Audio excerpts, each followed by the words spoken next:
Sir Lal கிதாப் அப்டின்னா ராவணன் தான் லால் கிதாப் அப்டின்னு சொல்றோம்.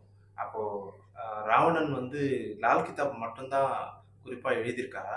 இல்ல அவர பத்தி அவருடைய மத்த நூல்கள் அப்புறம் ஏதாவது சுவாரஸ்யமா சொல்ல முடியுமா சார்? ராவணன் வந்துட்டு அ மருத்துவ குறிப்பு நெறைய எழுதியிருக்காரு. மருத்துவ குறிப்பு வந்துட்டு ஆயுர்வேதிக் மருத்துவ குறிப்பு நெறைய எழுதியிருக்காரு. ஜோதிட முறையும் எழுதியிருக்காரு. ஜோதிட முறை தான் சிவப்பு புத்தகம் வந்து. சிவப்பு புத்தகமும், மருத்துவ குறிப்பும் சேர்ந்து எழுதியிருக்காரு. அதுதான் வந்துட்டு ராவண சம்யுக்தா அப்படின்னு ஒரு புக் இருக்கு. அது வடநாட்டுல கிடைக்கும். ஹிந்தியில கிடைக்கும் அது வந்துட்டு. ஆ மருத்துவ குறிப்பு பத்தியும், ஜோதிடத்தையும் இணைச்சு எழுதியிருக்காரு. அந்த மாரி எழுதியிருக்காரு. அதே மாரி குமாரசுவாமி என்ற புக் வந்து நட்சத்திர பலன்கள பத்தி எழுதியிருப்பார். குமாரசுவாமி என்ற புக்கு. அதே மாரி வந்துட்டு இசைய வந்துட்டு நோட்ஸ் முதல் எழுதினது அவர்தான். மியூசிக்க வந்துட்டு எழுத்து வடிவத்தில் குடுத்தவர் அவர்தான். முதல்ல. அது மாரி நெறைய அந்த போர் பயிற்சிகள பத்தி நெறைய நூல்கள் எழுதியிருக்கிறார். அவர பத்தி இன்னும் சுவாரஸ்யமா ஒரு விஷயம் சொல்லணும்னா, ஆத்மலிங்கத்த வாங்கறதுக்கு போய் கைலாய மலைய போய் தூக்குனாரு. தூக்க சொல்ல சிவன் வந்து தன் கால் கட்ட விரலால கைலாய மலைய அழுத்த சொல்ல, அவர் கை போய் அதில மாட்டிக்கிச்சு கத்துறாரு அவரு. அவரால ஒண்ணும் பண்ணவே முடியல ராவணனால. அங்க கைலாய மலை கீழ வந்து வாகீச முனிவர் வந்து உட்கார்ந்து தவம் பண்ணிட்டு இருக்காரு. வாகீச முனிவரோட தவம் வந்து கலைஞ்சிருச்சு. யார்ரா இவ்ளோ உயிர் போற அந்த அளவுக்கு கத்துறாங்களே அப்படின்னு சொல்லிட்டு திரும்பி பார்க்க சொல்ல ராவணன்.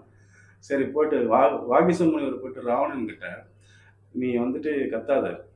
உன்னுடைய இசையால சிவன மகிழ்வி. அவர் வந்துட்டு இத ரிலீஸ் பண்ணி விடுவாரு." அப்படின்னு சொல்லிட்டு வாகீச முனிவர் வந்துட்டு சொன்னார் ராவணன் கிட்ட.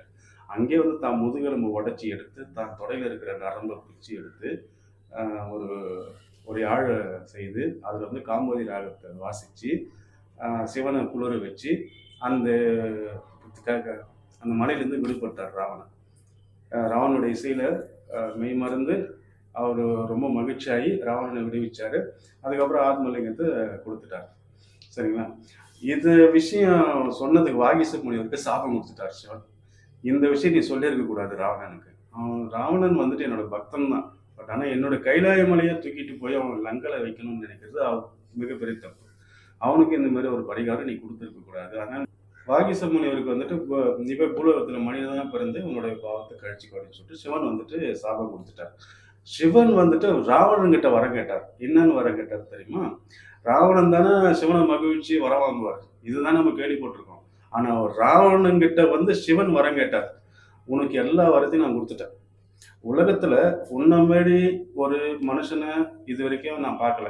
இதுக்கு மேலயும் உன்ன மாரி ஒரு பக்தனையும் பார்க்க முடியாது. உன்கிட்ட இருக்கிற கலை மாரி உங்ககிட்ட இருக்கிற 10 கலையில தேர்ச்சி பெற்றவனா இதுக்கப்புறம் யாரும் வர போறதில்ல. நீ மக்களுக்கு என்ன செய்வ? நீ மக்களுக்கு ஏதாச்சும் உன்னுடைய விஷயத்துலருந்து குடுத்துட்டு போணும். நீ மக்களுக்கு எதனா செய். இந்த ஆத்மலிங்கத்த நான் குடுத்து அனுப்புறேன். அப்படின்னு வந்து இது சிவன் வந்துட்டு ராவணன் கிட்ட வரம் கேட்டார். அதுக்கு ராவணன் சொன்னார். என்ன சொன்னார்ன்னா, என்னோட மூல மந்திரத்த ஜபிக்கிறவங்களுக்கு என்ன விட 2 மடங்கா செல்வ செழிப்புல உயர்ந்து நிப்பாங்க. இத நான் குடுத்துட்டு போறேன். அப்படின்னு சொல்லிட்டு ராவணன் வந்து சிவன்கிட்ட அந்த விஷயத்த சொல்லிட்டு ஆத்மலிங்கத்த வாங்கிட்டு வந்தார்.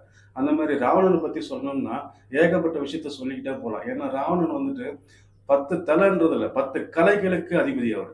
10 கலை கத்துக்கினவர் இல்ல. 10 கலைகளுக்கு அவர்தான் அதிபதி. அந்த அளவுக்கு தன்னுடைய கலைய அவர் பேணி பாதுகாத்தார். உயிர் மூச்சா கருதினார் ராவணன் வந்துட்டு கலைகள வந்துட்டு. தனக்கு ஒரு விஷயம் தன்னோட உயிருக்கு ஒரு ஆபத்து நம்ம எவ்வளோ துடிக்கிறோம், அத காப்பாத்திக்கிறதுக்கு எவ்வளோ போராடுறோம். அந்த மாரி கலைன்னா அவருக்கு அவ்ளோ பிடிக்கும். அதுலருந்து வந்தது தான் இந்த சிவப்பு புத்தகம்.